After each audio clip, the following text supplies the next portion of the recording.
ny lalàna sy ny fitiavana mihoatra noho ny zavatra rehetra mifankatiava tsara. Izany no dinidinika indray anasako sy raha antsika manana amin'ity androany ity anasanao mpitiavana.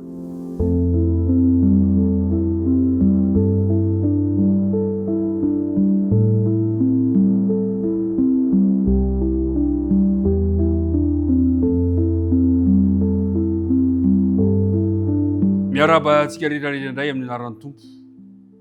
Fatafahoana soamantsara indray isika afaka hiaraka anoy ny dinidinika eto amin'ity fandarana ity. Misaotra tamin'ny fanarahanao tsy tapaka izao fotoana izao. Andriamanitra anie androsaka mandrakariva ny fitahina manana ambiampo ho anao ary dia tonoany ety am-piandohana hatrany ny fiadanan'ny Tompo anjaka ao amin'ny fiainanao. Andeha ary araka ivavaka isika raha nomboka izao dinidinika izao. Andriamanitra rainay io, misaotra anao indray izahay fa afaka miaraka mandinika ny teninao eto androany. Misaotra tamin'ny fitantananao anay tamin'ny nialina mangina iny ka nanomezanao torimaso ary dia nofoazonao indray izahay tafahoana soamantsara. Tamin'izay tsy nentina ataonay Andriamanitra dia angatany fahamailàn-keliko izy ireny, angatany fanadiovana ary irinay mba tsy hisy hevitra mampisaraka anay aminao. Ankehitriny ary mangataka indray ny fanena masina izahay mba arotsaka ao temponay ka hampianatra anay hitaridalana anay dia mitahy manokana ihany koa ireto mpiara-midinika amiko reto noho ny amin'ny anaran'i Jesosy nangatana ny vavaka. Amen. Averimbentsika hatrany hatrany ry mpiara-midinika namana fa ny fitiavana no fahatanterahany lalàna. Ny fitiavana no fahatanterahany lalàna.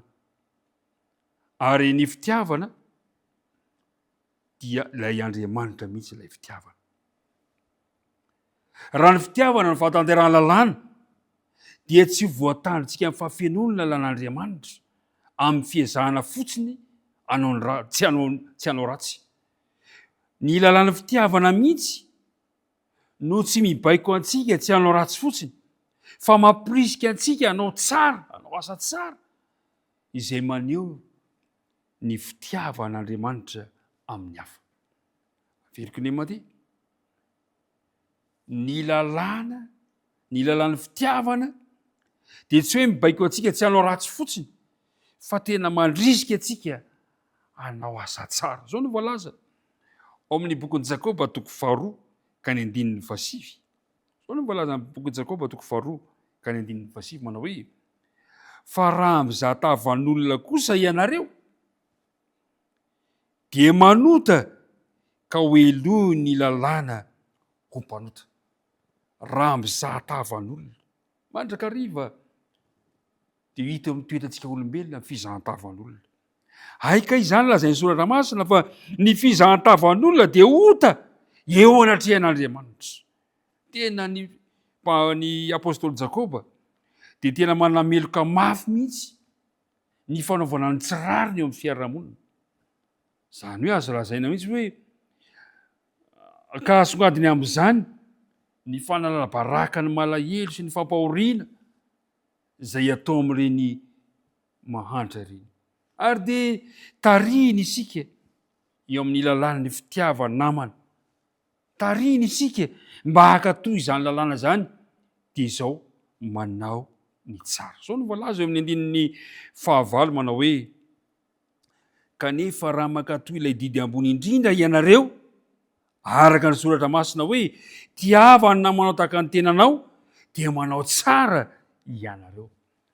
Mahafinaritra izany tenin'Andriamanitra izany fa ny faneom-pitiavana dia fanaovana tsara eo mason'Andriamanitra.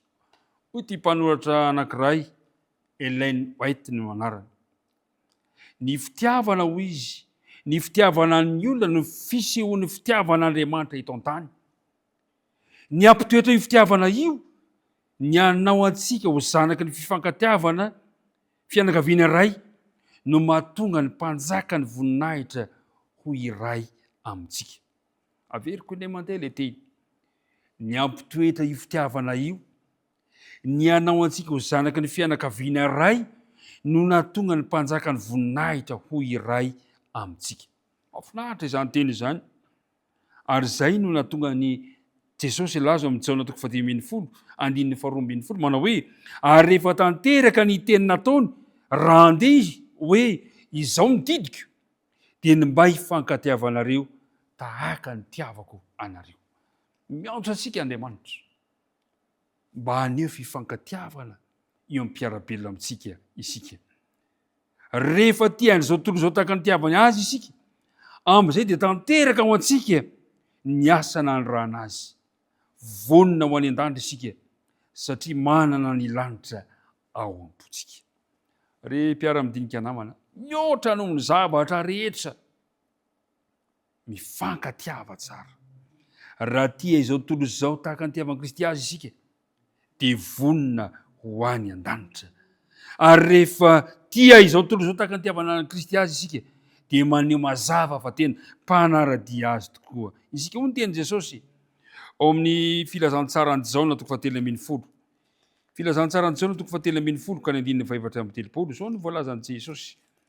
Jaona 7:10 ka ny 7:30 manao hoe Jaona 7:10 ka ny 7:30 manao hoe didy vaovao no omeko anareo dia ny mba hifankatiavanareo. Eny, aoka ho tahaka ny tiavako anareo no mba hifankatiavanareo kosa. 7:30 izany no ahafantaran'ny olona rehetra fa mpianatra ianareo raha mifankatia. Anahoana tokoa moa ny fiarahamonina, anahoana ny tokantrano, anahoana ny firenena raha toka samy manjaka ao am-pontsika izany fitiavana izany. Ry mpiara-midinika namana, manan-danja lehibe eo amin'ny fiainana kristianina ny fitiavana satria Andriamanitra mihitsy no fitiavana. Koa miantso antsika rehetra indray androany, mihoatra noho ny zavatra rehetra mifankatiava tsara. Zany no antso.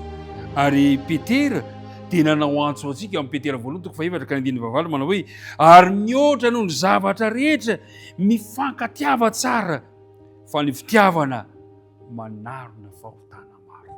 Andriamanitra ne hitahy antsika, Andriamanitra hitahy anao ka mba anaovantsika fiaikana ity tontolo andro ity, mba anaovantsika fanandramana ny mba hifankatia, any fitiavana amin'ny mpiarabelona, any fitiavana an'Andriamanitra. Dia hombanao Andriamanitra ary hombanao izy amin'izay fanapa-kevitra raisinao androany. Tompony hitantana indray ity tontolo andro isika dia miraro soantsika tsirairay. Aviaraka hivavaka isika. Andriamanitra rainay any an-danitra, misaotra anao izahay noho ny fitiavanao anay. Misaotra ny amin'ny dindinga izay nomenao anay ka nampahafantarinao anay ny amin'izay tokony ho toetra, tokony fihetsikay amin'ny maha-kristiana anay dia ny hifankatia satria izany no ahafantaran'ny olona rehetra fa mpianatra ao izahay. Tario lalana izahay. Tsy vita anay izany fa mangataka anao. Atsoro Tompo ny tananao mba hitantana anay ka hainay maneho fifankatiavana mpiarabelona aminay. Dia mitahihany koa izao mpiara-midinika amiko izao ny fahasoavanao ampamizarany ho aminay tsirairay avy. Ny vavaka dia tononona sy agnatahana noho ny amin'nara Jesosy. Amen.